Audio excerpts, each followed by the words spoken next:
नमस्कार मित्रों, आपके अपने आध्यात्मिक motivational YouTube channel God voice ईश्वर की आवाज में मैं आनाम अव्यक्त आपका हार्दिक स्वागत करता हूं, अभिनंदन करता हूं।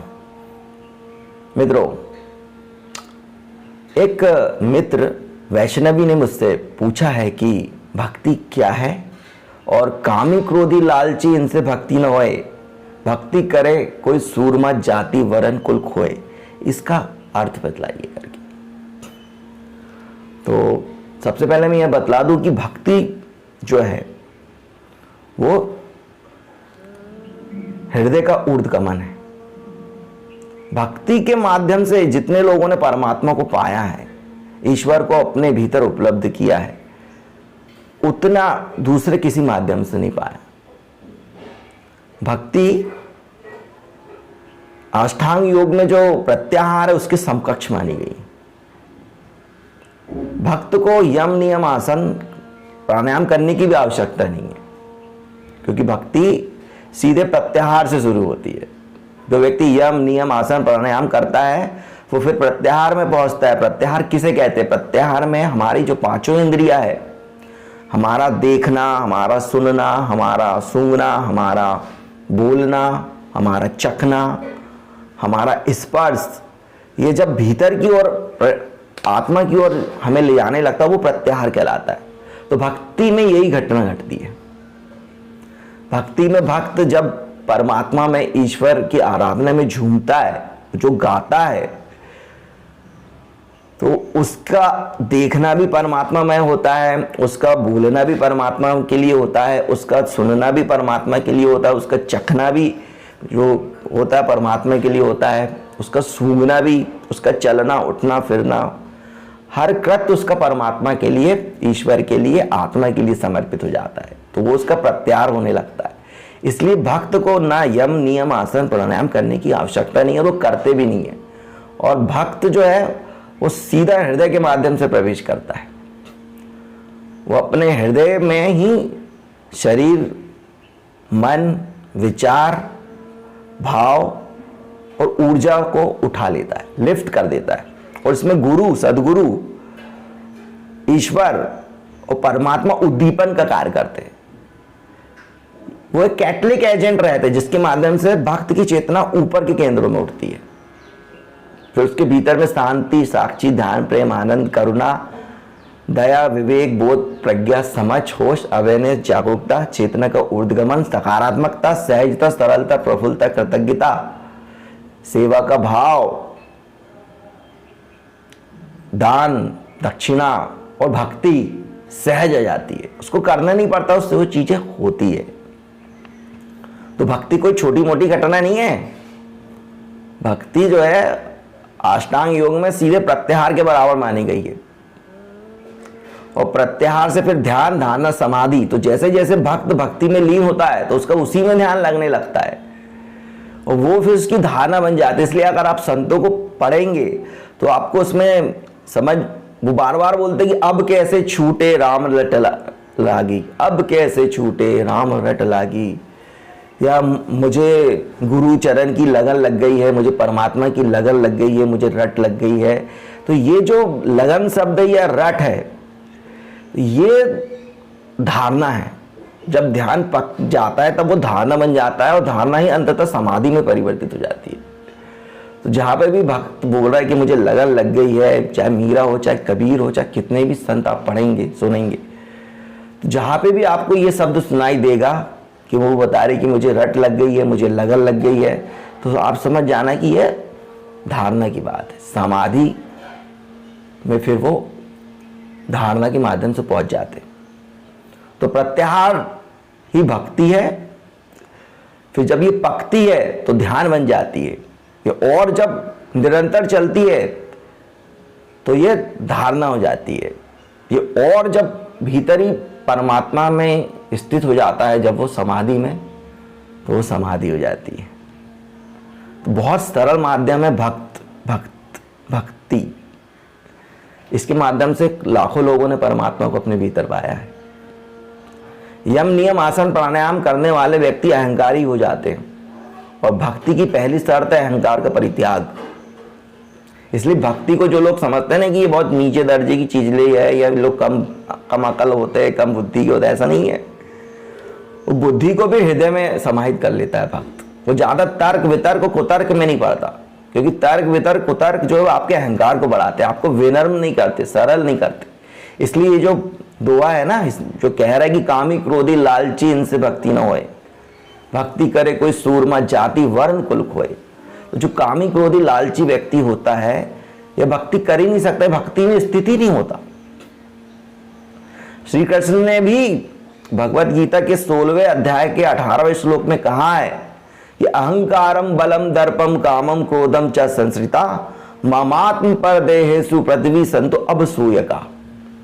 तो अहंकारम बलम दर्पम कामम क्रोधी च संसृता, मतलब जो काम क्रोध लोभ मोह अहंकार के आश्रित है, जिनके अंदर काम क्रोध लोभ मोह अहंकार है, तो ममात्म पर देहेषु, मतलब मुझ आत्मा को ना वो अपने शरीर में देख पाता है, ना दूसरों की देह में देख पाता है।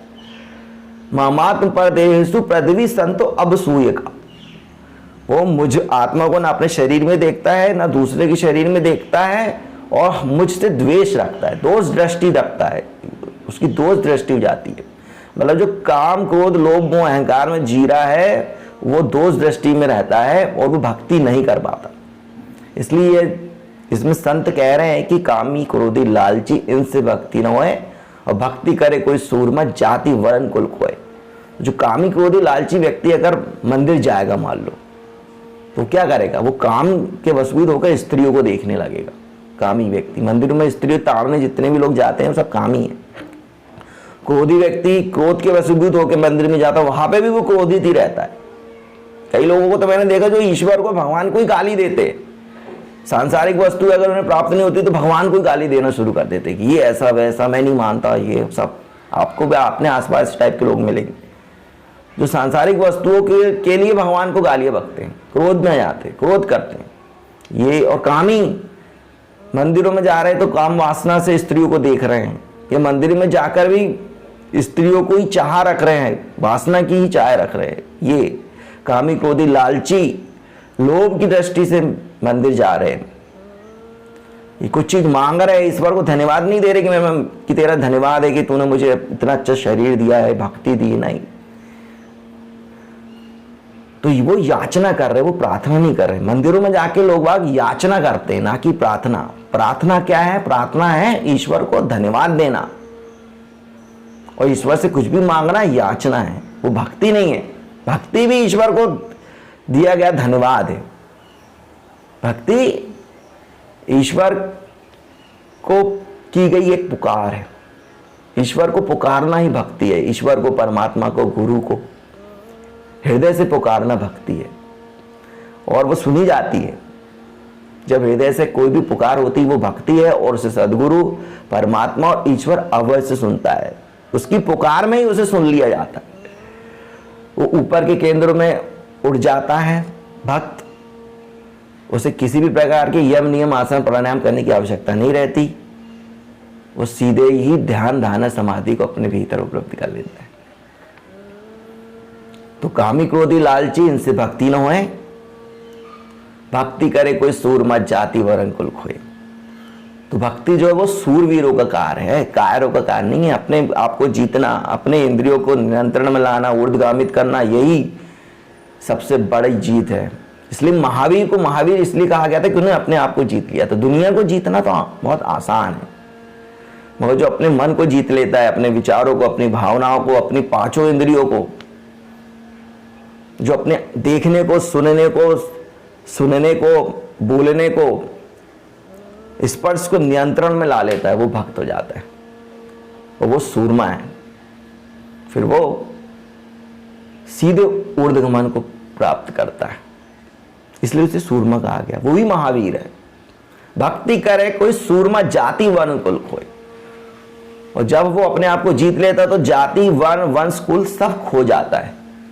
जाति वर्ण वंश कुल उसके लिए खो जाता है, समस्त विश्व ही उसका जाति वर्ण वंश कुल हो जाता है। पूरा संसार, अखल ब्रह्मांड ही, सभी लोग उसके हो जाते हैं, सभी पृथ्वी उसकी हो जाती है, सारा ब्रह्मांड उसका हो जाता है, सारे राष्ट्र उसके हो जाते हैं, सब कुछ उसमें समाहित हो जाता है। इसलिए ये सब चीजें खो जाती है।